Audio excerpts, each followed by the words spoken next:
जय श्री कृष्णा दोस्तों, आज हम आपके लिए लेकर आए हैं श्रीमद् भागवत गीता के अनमोल उपदेश। यह उपदेश आपके वर्तमान और भविष्य के सभी दुखों और कष्टों का निवारण करने में आपकी मदद कर सकते हैं। गीता का ज्ञान अमृत से भरा है, जो इंसान के मरे हुए मन और जीवन में एक नई जान डाल देता है। अगर आप इन उपदेशों को अपने जीवन में आत्मसात करते हैं तो निश्चित ही आप अपने जीवन में चिंता, समस्या और परेशानी से निजात पा सकते हैं और अपने जीवन में हर सफलता प्राप्त करेंगे। भगवान श्री कृष्ण ने आज से लगभग 5000 साल पहले जो दिव्य और अलौकिक ज्ञान अर्जुन को प्रदान किया था, उसे ही श्रीमद् भागवत गीता के रूप में जाना जाता है और तभी से श्रीमद् भागवत गीता संपूर्ण मानव जाति का मार्गदर्शन करती आई है। जो मनुष्य श्रीमद् भागवत गीता में बताई गई बातों को अपने जीवन में अपनाता है, वह अपने सभी दुखों और कष्टों से मुक्त होकर अपने जीवन के सही उद्देश्य और कर्म को समझकर अपने जीवन में सफलता और आनंद प्राप्त करता है। अगर आपने श्रीमद् भगवत गीता के यह उपदेश ठीक से सुने व समझकर अपने जीवन में अपना लिए तो आपकी हर इच्छा पूर्ण होगी और आपके जीवन की हर मुश्किल आसान हो जाएगी। आपका हर दुख दूर होगा। जो मनुष्य गीता के इन वचनों को अंत तक सुनेगा, उसे अपनी हर समस्या का हल मिल जाएगा। वह मनुष्य जो कुछ पाना चाहता है, वह सब कुछ उसे मिल जाएगा। साथियों, मैं आपसे निवेदन करती हूँ कि अगर आप प्रभु श्री कृष्ण को मानते हैं और उनके उपदेश सुनना चाहते हैं तो इस वीडियो को पूरा अंत तक अवश्य देखें व सुने। सभी साथी प्रेम पूर्वक कमेंट बॉक्स में जय श्री राधे कृष्णा अवश्य लिखें। श्री कृष्ण कहते हैं, अन्य लोगों में अपना सहारा ढूंढना छोड़ दो। मनुष्य के मन की सबसे बड़ी कमजोरी यही होती है कि वह दूसरे लोगों में अपना सहारा ढूंढते हैं और यही बात मनुष्य को कमजोर बनाती है। मनुष्य की इसी बात के कारण मनुष्य खुद पर विश्वास खो देता है। जो लोग यह सोचते हैं कि यह तो मेरा सहारा है, मेरे मुश्किल वक्त में यह मुझे सहारा देगा या मेरे काम आएगा, वही लोग मुश्किल वक्त में सबसे ज्यादा दुखी और अकेले पड़ जाते हैं। मनुष्य को सिर्फ ईश्वर को ही अपना सहारा बनाना चाहिए। जब भी कोई मुश्किल आएगी तो ईश्वर ही किसी न किसी रूप में आकर आपकी मदद जरूर करेंगे। दुनिया को अपना सहारा कभी मत बनाओ। जो खुद अपने लिए सहारा ढूंढते हैं, वह आपका सहारा कैसे बन पाएंगे। इसलिए मनुष्य को अपना सहारा दुनिया के लोगों को नहीं, ईश्वर को ही बनाना चाहिए। मनुष्य यह सोचता है कि ईश्वर हमारी बात सुनता भी है या नहीं, किंतु यह तो आपकी श्रद्धा, विश्वास और आस्था पर निर्भर करता है। श्रीमद् भागवत गीता में भगवान श्री कृष्ण उपदेश देते हैं, मनुष्य के दुख का सबसे बड़ा कारण है उसका मोह।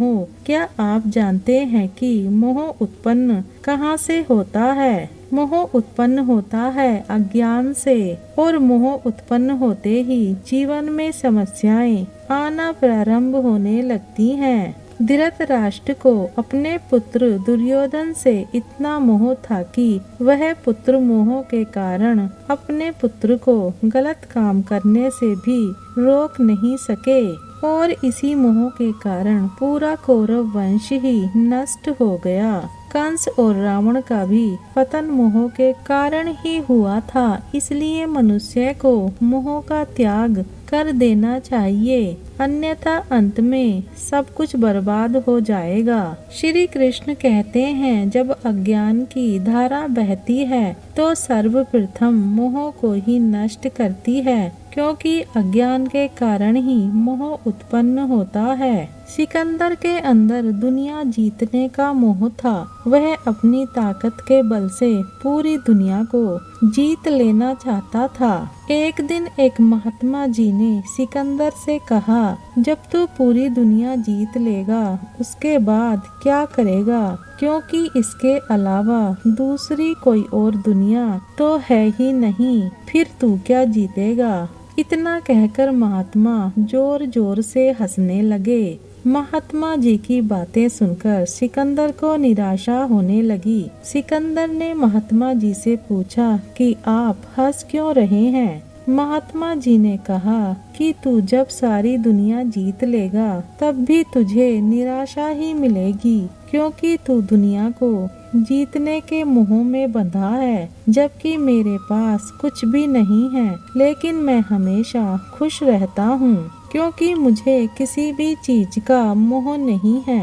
सिकंदर ने अभी दुनिया जीती नहीं थी, लेकिन जब उसने महात्मा जी की बातें सुनी तो वह दुनिया जीतने के विचार से ही निराश हो गया, क्योंकि दुनिया जीतने के बाद वह क्या करेगा, उसके बाद तो कोई और मोह बचेगा ही नहीं। दोस्तों, हमारे जीवन में मोह की वजह से ही दुख आते हैं। मोह किसी से भी हो सकता है। मोह घर परिवार से हो सकता है। मोह सफलता से भी हो सकता है। मोह सुख सुविधा और मान सम्मान का भी हो सकता है। जहाँ मोह होगा तो वहाँ दुख तो अवश्य आएगा। मोह जब सफल होता है तो दुख मिलता है, और जब असफल होता है तब भी दुख ही मिलता है। श्री कृष्ण कहते हैं कि जब कोई मोह त्याग देता है तो उसे मेरी कृपा मिल जाती है। मोह रहित व्यक्ति ही परम आनंद को प्राप्त करता है। इसीलिए मोह का त्याग कर देना चाहिए, और जो हमारे पास है उसी में संतुष्ट रहना चाहिए। ज्यादा पाने को सोचोगे तो दुख मिलना तय है। भगवत गीता में श्री कृष्ण उपदेश देते हुए कहते हैं कि किसी के साथ कुछ अच्छा करके कभी एहसान ना जताएं, अन्यथा वह कर्म शून्य के समान हो जाता है और उससे मिलने वाला यश भी बेकार हो जाता है। कभी भी यह सोचकर अभिमान नहीं करना चाहिए कि हमने तो कितने लोगों या जीवों की मदद की है, क्योंकि करता तो वह ईश्वर है, आप तो मात्र एक माध्यम हैं, कठपुतली हैं। वह कहावत तो आपने सुनी ही होगी कि ईश्वर की इच्छा के बिना तो एक पत्ता भी नहीं हिलता। मनुष्य तो सिर्फ निमित्त मात्र है। जो भी होता है या जो होने वाला है वह सिर्फ ईश्वर के ही हाथ में होता है। ईश्वर अर्थात श्री कृष्ण, क्योंकि कृष्ण ही ब्रह्मा है, कृष्ण ही विष्णु है और कृष्ण ही महेश है। श्री कृष्ण सर्वेश्वर हैं, सर्वव्यापी हैं। इसीलिए श्री कृष्ण ही ज्ञान सद्बुद्धि को श्रेष्ठ बनाता है। इसलिए ज्ञान अर्जित करते रहें और बांटते रहें, ताकि दूसरों का जीवन भी संवर जाए। जो मनुष्य फल की आशा से कर्म करता है वह मनुष्य कर्म से ही बंधकर रह जाता है। मेरा तेरा छोटा बड़ा अपना पराया मन से मिटा दो, फिर सब तुम्हारा है और तुम सबके हो।